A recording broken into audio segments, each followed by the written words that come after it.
So, whilst I walk there, although it won't take a long time, I'm going to leave you with the dulcet tones of Elwynn, which is the me of the one, me, basically. Yeah.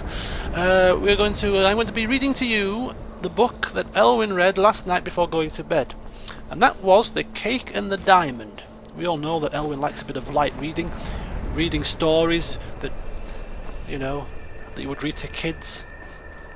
And this is a particularly interesting read, he thought, considering it had something to do with an alchemist, and he considers himself to be a semi-decent alchemist, so he read the book with some interest. So here we go, it's The Cake and the Diamond. The Cake and the Diamond by Athene Muendil. I was in the Rat and the Pot, a foreigner corner club in Aldroon, talking to my fellow rats when I first saw the woman. Now, Breton women are fairly common in the Rat and the Pot.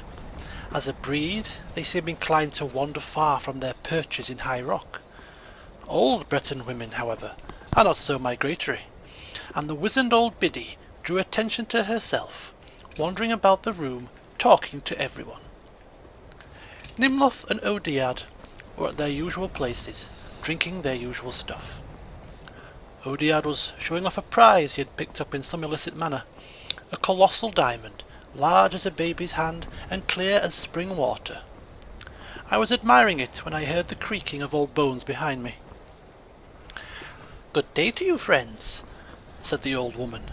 "My name is Abel Credit, and I'm in need of financial assistance to facilitate my transportation to Ald Redania."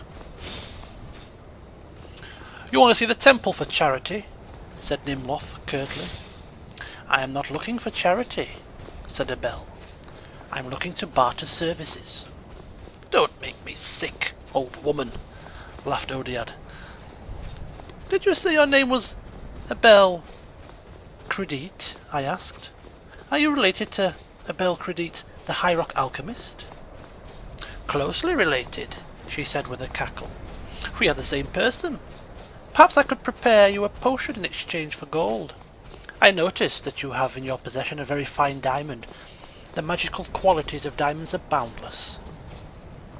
"Sorry, old woman, I ain't giving it up for magic. It was trouble enough stealing this one," said Odiad. "I've got a fence who'll trade it for gold." But your fence will demand a certain percentage, will he not? What if I could give you a potion of invisibility in exchange? In return for that diamond you could have the means to steal many more. A very fair exchange of services, I would say." "It would be, but I have no gold to give you," said Odiad. "I'll take what remains of the diamond after I've made the potion," said Abel. "If you took it to the Mage's Guild, you'll have to supply all the other ingredients and pay for it as well. But I learned my craft in the wild, where no potion makers existed to dissolve the diamonds into dust. When you must do it all by hand, by simple skill, you are blessed with the remnants those fool potion makers at the guild simply swallow up." "That all sounds very nice," said Nimloth, "but how do we know your potion is going to work? If you make one potion, take the rest of Odiad's diamond and leave, we won't know until you've gone whether the potion works or not." "Trust is so rare these days," sighed Abel. "Suppose I could make 2 potions for you, and there'd still be a little bit of the diamond left for me. Not a lot, but perhaps enough to get me to Aldredania. Then you could try the first potion right here and now and see if you're satisfied or not." "But," I interjected, "you could make one potion that works and one that doesn't, and take more of the diamond. She could even give you a slow-acting poison, and by the time she got to Aldredania, you'd be dead."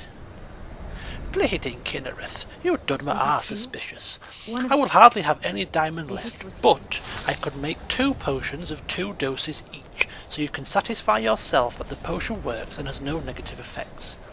If you still don't trust me, come along with me to my table and witness my craft if you'd like." So it was decided that I would accompany Abel back to her table where she had all her travelling bags full of herbs and minerals to make certain that she was not making 2 different potions. It took nearly an hour of preparation, but she kindly allowed me to finish her half-filled flagon of wine while I watched her work. Splintering the diamond and powdering the pieces required the bulk of the time. Over and over again she waved her gnarled hand over the gem, intonating ancient enchantments, breaking the facets of the stone into smaller and smaller pieces. Separately she made pastes of minced bitter green, crushed red bulbs of Delaco Spey, and driblets of Siciliani oil. I finished the wine. "Old woman," I finally said with a sigh, "how much longer is this going to take? I'm getting tired of watching you work." "The Mages Guild has fooled the populace into thinking alchemy is a science," she said. "But if you're tired, rest your eyes." My eyes closed, seemingly of their own volition, but there had been something in that wine, something that made me do what she asked. "I think I'll make up the potion as cakes. It's much more potent that way. Now tell me, young man, what will your friends do once I give them the potion?" "Mug you in the street afterwards to retrieve the rest of the diamond," I said simply. I didn't want to tell the truth, but there it was. "I thought so, but I wanted to be certain. You may open your eyes now." I opened my eyes. A bell had made a small presentation on a wooden platter, 2 small cakes and a silver cutting knife. "Pick up the cakes and bring them to the table," said a bell. "And don't say anything, except to agree with whatever I say." I did as I was told. It was a curious sensation. I didn't really mind being her puppet. Of course, in retrospect, I resent it, but it seemed perfectly natural at the time to obey without question. A bell handed the cakes to Odiad, and I dutifully verified that both cakes were made the same way. She suggested that he cut one of the cakes in half, and she would take one piece, and he'd take the other, just so he would know that they worked and weren't poisoned. Odiad thought it was a good idea, and used Abel's knife to cut the cake. Abel took the piece on the left and popped it into her mouth. Odiad took the piece on the right and swallowed it more cautiously. Abel and all the bags she was carrying vanished from sight almost instantly. Nothing happened to Odiad. "Why did it work for the witch and not for me?" cried Odiad. "Because the diamond dust was only on the left-hand side of the blade," said the old alchemist through me. I felt her control lessening as the distance grew, and she hurried invisibly down the dark Aldrune street away from the rat and the pot. We never found Abel Credit, or the diamond. Whether she completed her pilgrimage to Alredania is anyone's guess. The cakes had no effect, except to give Odiad a bad case of droops that lasted for nearly a week. And that, my friends, is how an alchemist tricked a thief. Okay, so there we go. Good old alchemists, eh? Getting the better of those dastardly thief characters. Okay, so yes, we managed to meander ourselves here to where we saw the horse. We've almost got stuck again. Got perched onto a ledge that was basically give us no exit. We had to slide down the slope. Luckily we didn't injure ourselves, but Relina, more importantly, found her way to us, and we've come across a horse that's been stood here all night. No apparent owner. It's a white horse. Elwynn kind of feels sorry for the poor thing, so he's going to take it for a wee ride up to. He's going to take it for a wee ride up to where he's going, which is this possible ancient ruin here, and then he's going to hopefully set it free. Hopefully, it will wander off somewhere. Get himself some food.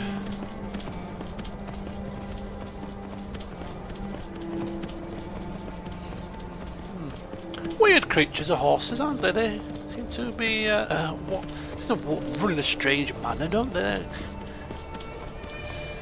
Not a full gallop, but yeah, the Snowvale Sanctuary. Thank you, horsey. Whee! Has Brilliant caught up to us? There he goes, look. on his merry way now. And we've lost Brelina. She couldn't keep up with the full pelt of the horse. There we go. Yes, we stumbled across, it seems, a back door into this sanctuary. I assume it's a back door because we couldn't actually get past the door. It seemed to be locked. It seemed to be the exit. But we're going to take a peek here now and see if we can find the way in. Oh, there we go. But apparently Brelina might not be able to join us here. And once again, the sight of blood outside the main doors doesn't really fill Elwynn with a great deal of confidence.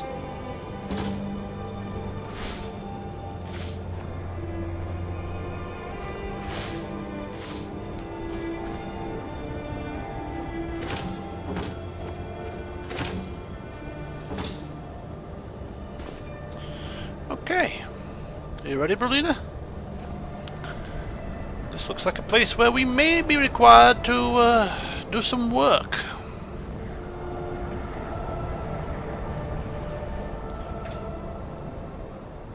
The Snowvale Catacombs require a key. Well, how very strange.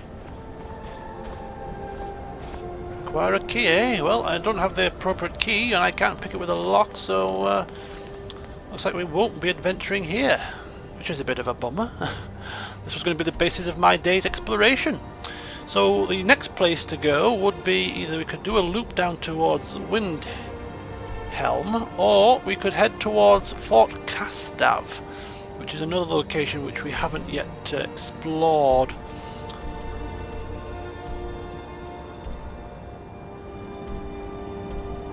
We haven't cleared Whistling Mine.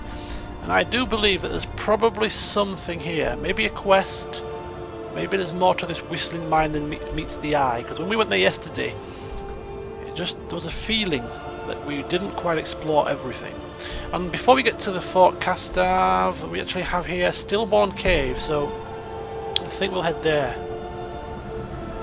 Stillborn Cave.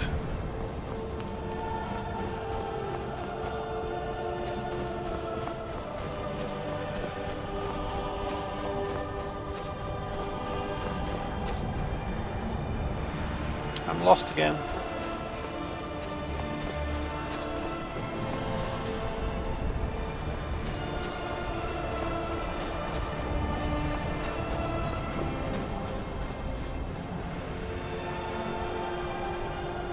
Where is Slowpoke Brelina now?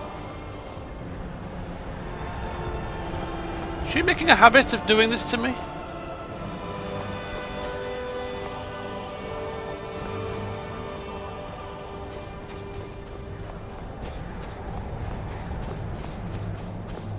Habit of doing a disappearing act whenever she feels that she can't keep up. In fact, who is that down here? It's actually a her by the looks of it. Is it a person? Yeah, it is a person. I thought I was seeing things. It's definitely a person. Oh, here she comes. She'll be running around the mountain when she comes. Hey, have you just punched a wolf to death, my friend? Oh, hello there. I did notice you come up. I was focusing my magicka. Oh. Or at least I thought I was. I don't really know what I'm doing. Hey, you shouldn't go around doing these sorts of things uncontrolled. It's obvious you don't know what you're doing. You need to be more careful. Magic is something you can play around with. You don't have to tell me that. See, my grandfather was a wizard. My father wouldn't talk about it much. But I found some of his things in the attic, including this staff. After that, I thought I was turning into a wizard, too. Because dead things near me would come to life again for a while. I even went to the College of Winterhold. They just laughed at me. The magic is in the staff, not in me, they said. Okay, well, as a rather established member of the College of Winterhold, I am requesting you to give me this staff before somebody gets hurt. I will give it to the tutors and they will study it and see what it is. Nah, I don't think so. Come on, get up! It should work. I've done it before. Okay, do I have potion of speech? Potion of persuade, maybe? All those potions I've brewed and not one of them will help my help my speechcraft.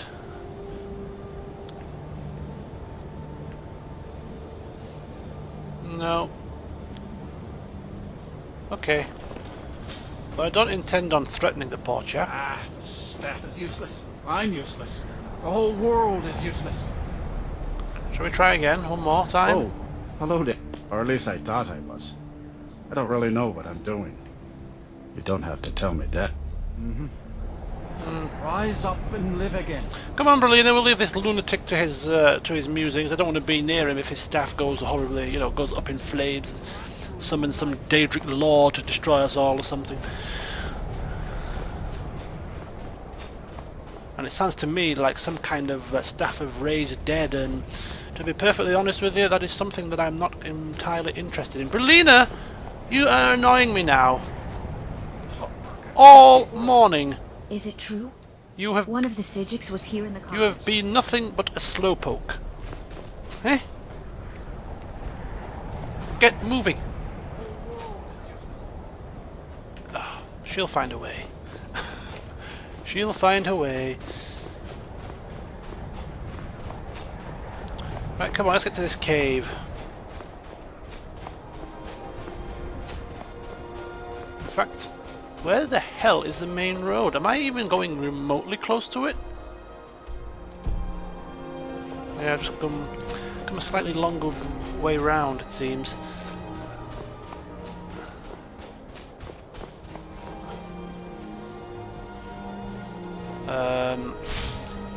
This doesn't look good. Berlina? Ignis! Oh! Damn it! Oh, now she comes!